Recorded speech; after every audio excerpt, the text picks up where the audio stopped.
करना कैसे सीखें? कोई कैसा भी प्रश्न करे पर आप वैसे ही एक समान प्रेम से समझाते हैं, ऐसा स्वभाव हमारे अंदर कैसे विकसित हो? ये स्वभाव हमारा नहीं, हमारे प्रभु के द्वारा दिया हुआ है। हमारे प्रभु ने हमको दिया है। अगर आज के 20 वर्ष पहले देखते तो स्वभाव कुछ और था। 20 वर्ष पहले देखते तो स्वभाव रुद्र था, क्योंकि रुद्र उपासना थी भगवान शिव की। अब आराध्य देव राधा किशोरी है, तो हमारी स्वामिनी का स्वभाव बड़ा प्रिय है। सहज स्वभाव पर्यो नवल किशोरी जू को मृदुता दयालुता कृपालुता की राशि है। ने कहूँ न रिस कहूँ भूली हूँ न होत सकी, रहत प्रसन्न सदा ही मुख हास्य है। ऐसी सुकुमारी प्यारे लालजू की प्राण प्यारी, धन्य धन्य धन्य तेई जेल के उपास्य है। तो ये इष्ट के द्वारा दिया हुआ कृपा प्रसाद स्वभाव है, हमारा नहीं है। ये हमारे इष्ट के द्वारा दिया हुआ है। वही कृपा प्रसाद जिसको दे दे उसके हृदय में जागृत हो जाए। ये मेरा नहीं, मेरा स्वभाव रुद्र था।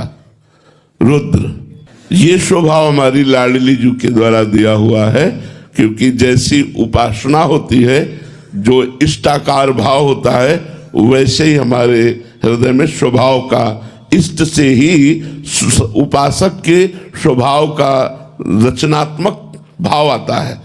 वो रचनात्मक है, हमारा नहीं है। उन्होंने रचना की हमारे स्वभाव की। इष्ट का स्वभाव उतरता है, रचता है स्वभाव। जैसा इष्ट का वो भोली प्यारी मृदुता करुणा कृपा दया, कहीं भी गुस्सा न करना, ये हमारी श्री जी का स्वभाव है।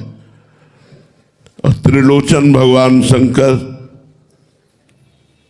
कि अगर जरा भी, तो एक बार पार्वती जी बड़े विनोद में थी और भगवान शंकर सहज बैठे हुए थे।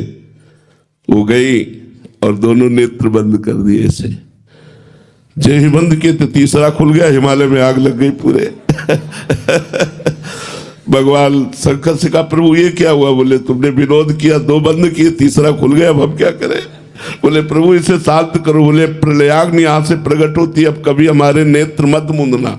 अगर ये 2 मूंद दिए तो तीसरा प्रकट हो जाएगा। वो पूरे सृष्टि का संहार, सृष्टि के संहार की सेवा भगवान शिव को है, रचना की सेवा ब्रह्मा को है, और पालन की सेवा भगवान विष्णु को है।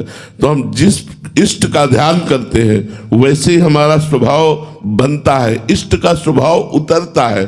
तो इष्ट महारानी जो करुणा मूर्ति कृपा मूर्ति, तो इसी से उन्हीं के द्वारा दिया हुआ ये स्वभाव है।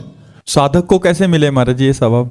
इष्ट से जब हम जिसका चिंतन करते हैं, जैसे एक भृंगी नाम का कीड़ा होता है, वो दूसरे कीड़े को लाकर अपने घरौंदे में बंद करता है मिट्टी के, और आवाज अपनी सुनाता है।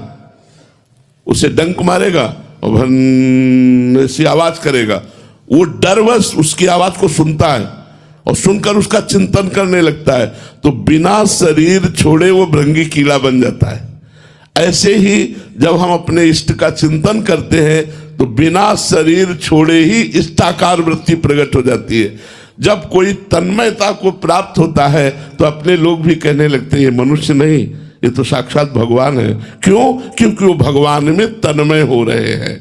भगवान की जो महामहिमामयी कृपा है उसको चारों तरफ से घेर लेती है, दिव्य सद्गुण आ जाते हैं, उसका स्वभाव वैसे ही हो जाता है जैसे इष्ट का स्वभाव होता है, वैसे स्वभाव आ जाता है। महाराज जी, हमने तो मतलब प्रभु को देखा नहीं है, इष्ट को देखा नहीं है, तो गुरु को प्रकट में देख रहे हैं, तो गुरु में भी तदात्म होने से महाराज जी वैसा ही स्वभाव, इष्ट की ही प्राप्ति हो जाएगी, इष्ट भाव की ही प्राप्ति हो जाएगी, क्योंकि गुरु प्राप्ति कराने के लिए ही आए हुए हैं। इष्ट ही गुरु रूप आया हुआ है। अगर हम गुरु के वास्तविक स्वरूप को देखें तो साक्षात राधा वल्लभ लाल ही गुरु स्वरूप में है, दूसरा कोई नहीं है, वही गुरु है। व्यक्ति कभी गुरु नहीं होता और गुरु कभी व्यक्ति नहीं होता। गुरु साक्षात परब्रह्म तस्मै श्री गुरुवे नमः, वही भगवान गुरु रूप धारण करके हमारा मंगल करके हमारी भाषा में हमारे को समझाते हैं।